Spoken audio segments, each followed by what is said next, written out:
Welcome back to Finance Empire Real Life Stories. Before we begin today's story, I want you to imagine something for a moment. Imagine trying to calm a crying toddler, while at the exact same second, your elderly parent is calling your name from another room in pain. Who do you help first? What happens when two generations need you at the same time, and both depend on you completely? Most people think stress comes from work or money, but sometimes the hardest pressure comes from love itself. From being the person everyone leans on, the person who cannot afford to break down because if they fall apart, the whole house falls apart with them. Today's story is about Sarah, a woman trapped in the middle of two worlds. One world is just beginning, the other is slowly fading, and every single day she's trying to hold them together without losing herself in the process. If you have ever taken care of someone, if you have ever felt emotionally exhausted while pretending to stay strong, then this story will hit close to home. And as always, listen carefully, because you will also learn powerful English vocabulary and real-life expressions about caregiving, emotional pressure, responsibility, burnout, and resilience. Now take a deep breath, settle in, and let's begin today's emotional journey. The afternoon sunlight spilled softly through the nursery curtains, while Sarah paced slowly across the room with 2-year-old Toby in her arms. His tiny face was bright red from crying, his little fingers pulling at her shirt while he fought sleep with all the stubborn energy a toddler could possibly have. Sarah's arms ached. Her head throbbed. She had already spent nearly 40 minutes trying to get him down for his afternoon nap. "Please, sweetheart," she whispered gently, bouncing him against her shoulder. "Just close your eyes for Mommy." But Toby screamed louder. Sarah closed her eyes for one brief second. She loved her son more than anything in the world, but exhaustion had become her constant companion lately. She couldn't remember the last time she sat quietly with a hot cup of coffee, or slept through an entire night without waking up to someone needing her, because Toby wasn't the only person depending on her anymore. 3 months earlier, Sarah's 74-year-old mother, Martha, had moved into the guest bedroom after her arthritis worsened and small memory problems started becoming bigger concerns. At first it seemed temporary, just a few weeks of support until Martha regained her strength. But weeks slowly turned into months.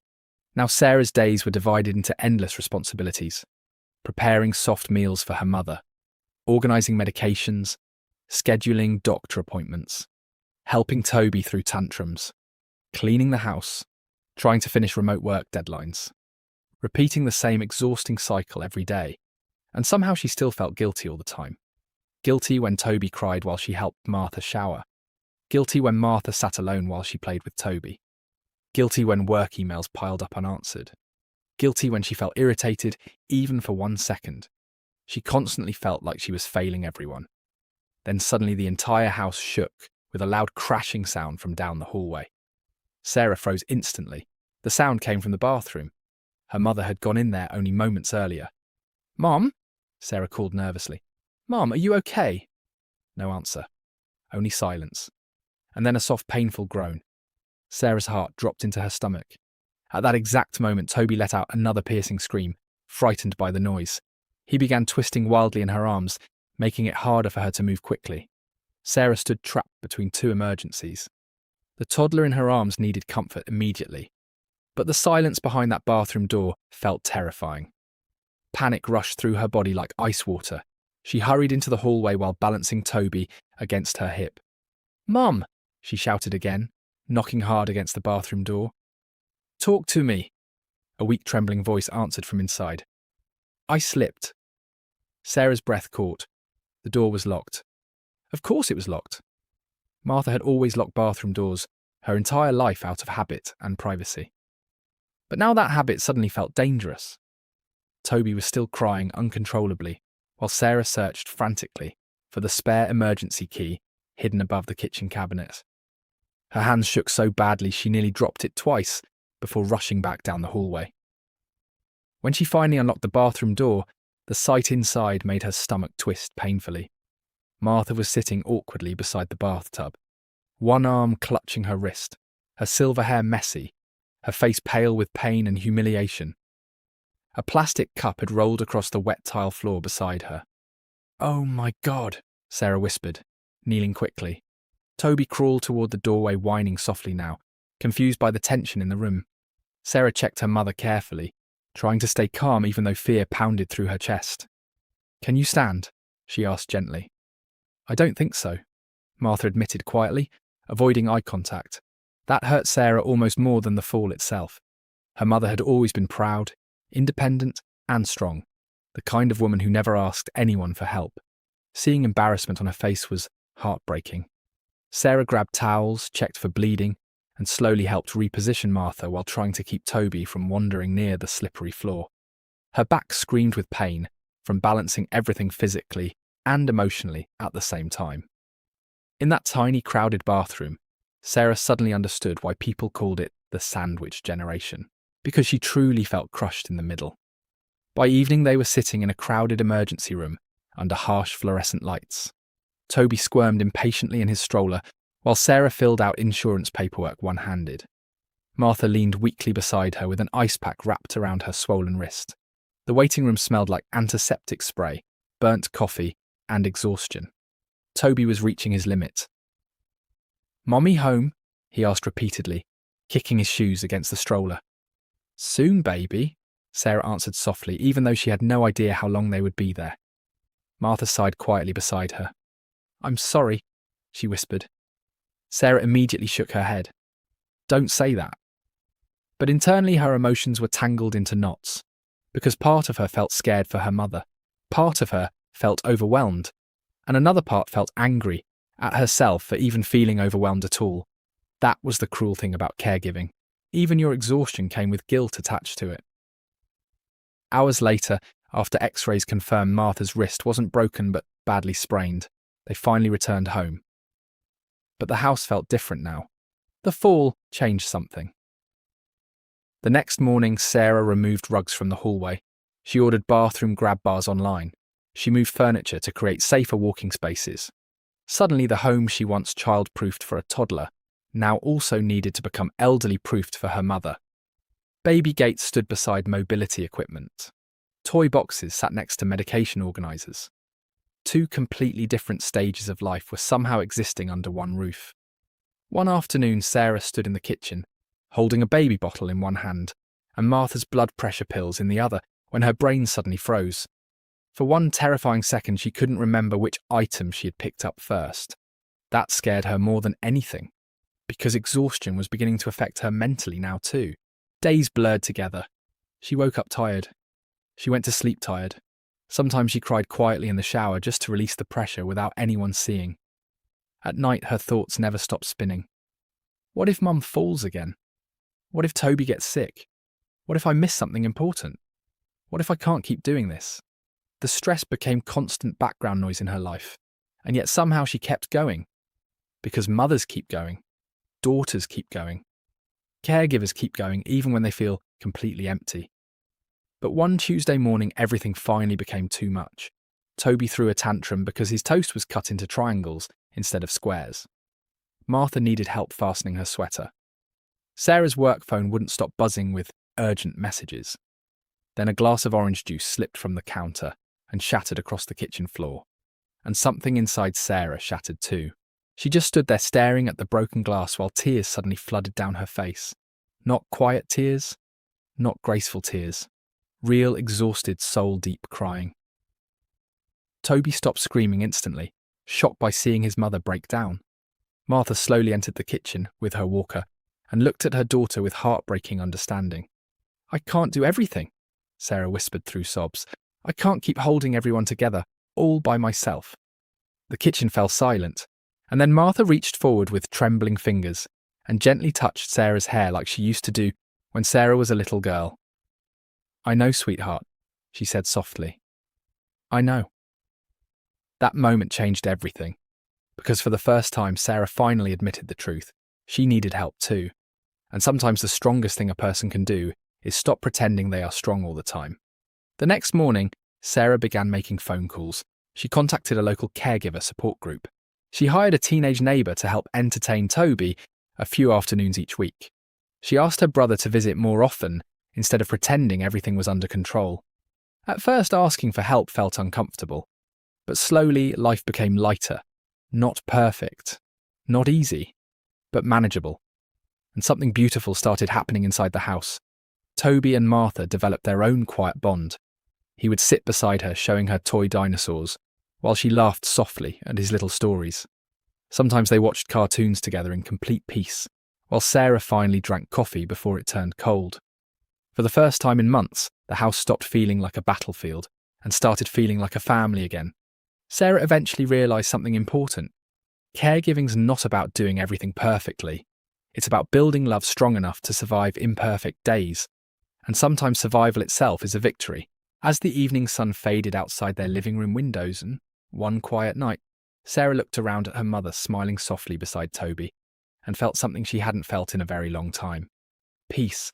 Not because life became easier, but because she finally stopped trying to carry the entire world alone. And maybe that's the lesson all of us need sometimes. You do not have to destroy yourself to prove your love for others. Sometimes strength means asking for help before you completely break. And sometimes the people you are trying so hard to protect would rather have a healthy, imperfect version of you than a perfect, exhausted one. Thank you for spending time with Finance Empire Real Life Stories today. If this story touched your heart or reminded you of someone in your own life, let me know in the comments below. I always love hearing your experiences and thoughts. And before you leave, think about this question. What happens when the person everyone depends on suddenly disappears? In our next emotional story, we'll follow a man whose entire family only realizes his value after he quietly walks away one day without warning. Trust me, that story will stay with you long after it ends. Until next time, stay strong, stay kind, and keep moving forward one day at a time. The next few weeks tested Sarah in ways she never expected. Even after building a support system, life still moved at a relentless pace. Caregiving did not suddenly become easy just because she finally admitted she needed help. There were still sleepless nights, rushed mornings, and moments where she felt like she was balancing her entire world on tired shoulders. But something inside her had changed. Before, she had been surviving through panic. Now she was surviving through acceptance. One rainy Thursday morning, Sarah woke up before sunrise to the sound of soft coughing coming from Martha's bedroom. She quietly slipped out of bed, careful not to wake Toby, and walked down the dark hallway. Her mother sat upright against the pillows, looking pale and exhausted. "I didn't want to wake you," Martha whispered apologetically. Sarah sat beside her immediately. "You never have to apologize for needing me." Even as she said the words, she realized how rarely she allowed herself the same kindness. For months, she had been speaking gently to everyone except herself. She helped Martha drink water, checked her temperature, and adjusted her blankets before heading into the kitchen to prepare breakfast. The house was still quiet, but Sarah's mind was already racing ahead through the entire day. Doctor appointment at 11. Toby's daycare forms due by noon.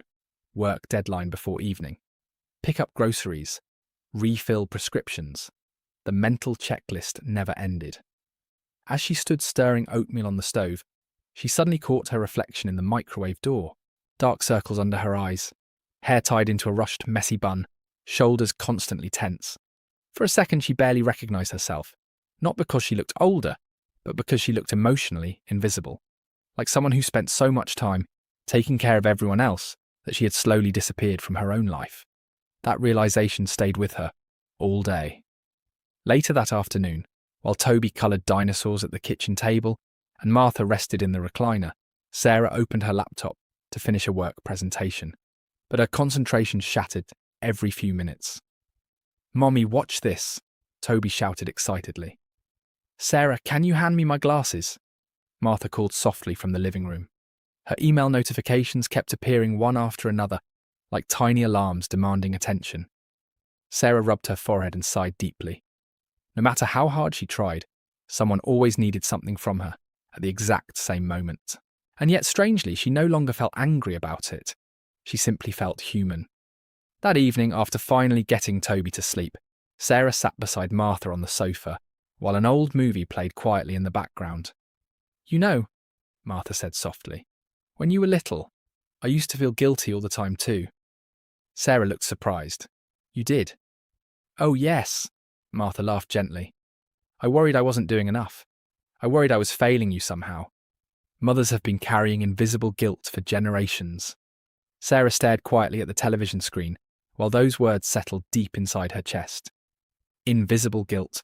That was exactly what this felt like. The guilt of feeling tired, the guilt of wanting rest, the guilt of missing her old independent life, the guilt of sometimes wishing she could disappear for just one quiet day alone. Caregiving came with so much love, but it also came with grief nobody talked about openly. Grief for freedom, grief for simplicity, grief for the version of life that existed before constant responsibility took over everything. A few days later, Sarah experienced something unexpected. Joy, real joy. Toby had been building a tower out of colourful blocks while Martha watched from nearby. Suddenly the tower collapsed dramatically across the floor. Toby burst into loud laughter, and to Sarah's surprise, Martha laughed just as hard beside him. Not polite laughter, not tired laughter. Pure, joyful laughter. The sound filled the entire house like sunlight. Sarah stood frozen in the kitchen doorway watching the two people she loved most laugh together over something so small and simple. And suddenly tears filled her eyes again, but this time, they weren't tears of exhaustion. They were tears of gratitude. Because somewhere between the stress, appointments, breakdowns, and sleepless nights, she had forgotten something important. This season of life was difficult, but it was also precious. One day Toby would grow older and stop asking her to play dinosaurs. One day Martha's chair might sit empty forever. And these messy, exhausting moments that currently felt overwhelming would eventually become memories she wished she could visit again. That realization softened something inside her. From that day forward, Sarah stopped chasing perfection. She stopped apologizing when the laundry piled up. She stopped feeling guilty for ordering takeout on exhausting nights. She stopped pretending she could handle everything alone. Instead, she focused on smaller victories: a peaceful family dinner, a successful doctor appointment, a quiet bedtime story, a moment of laughter in the living room. Little things became meaningful again. Weeks later, Sarah found herself sitting outside on the back porch after sunset, while cool evening air drifted softly through the neighbourhood. Inside the house, she could hear Toby singing nonsense songs, while Martha chuckled at him. The sound made Sarah smile tiredly. Her life still wasn't easy. Some days still felt overwhelming. Some mornings still began with stress before sunrise. Some nights still ended in complete exhaustion. But she no longer felt alone inside it all. And more importantly, she no longer felt like she had to earn rest by suffering first. That lesson changed her life completely. Because so many people spend years believing strength means carrying every burden silently. But true strength is different. True strength is admitting when you are overwhelmed. True strength is accepting support. True strength is surviving hard seasons without losing your kindness. Sarah finally understood that being the centre of a family did not mean sacrificing herself until nothing remained. It meant learning how to love others, while still protecting pieces of yourself too. As the porch light flickered softly above her, Sarah closed her eyes and listened to the beautiful, imperfect noise inside the house. And for the first time in a very long while, she allowed herself to simply breathe without guilt. Thank you once again for joining Finance Empire Real Life Stories. If this story connected with your heart, don't forget to like this video and subscribe for more emotional, real-life journeys that teach powerful English vocabulary and meaningful life lessons at the same time. And before you go, here's something to think about. What happens when the person who spent their entire life taking care of everyone else suddenly decides to choose themselves for once? Our next story explores exactly that. A mother, a breaking point, and a decision that changes her entire family forever. You will not want to miss it. Until next time, take care of your loved ones. But please remember to take care of yourself too.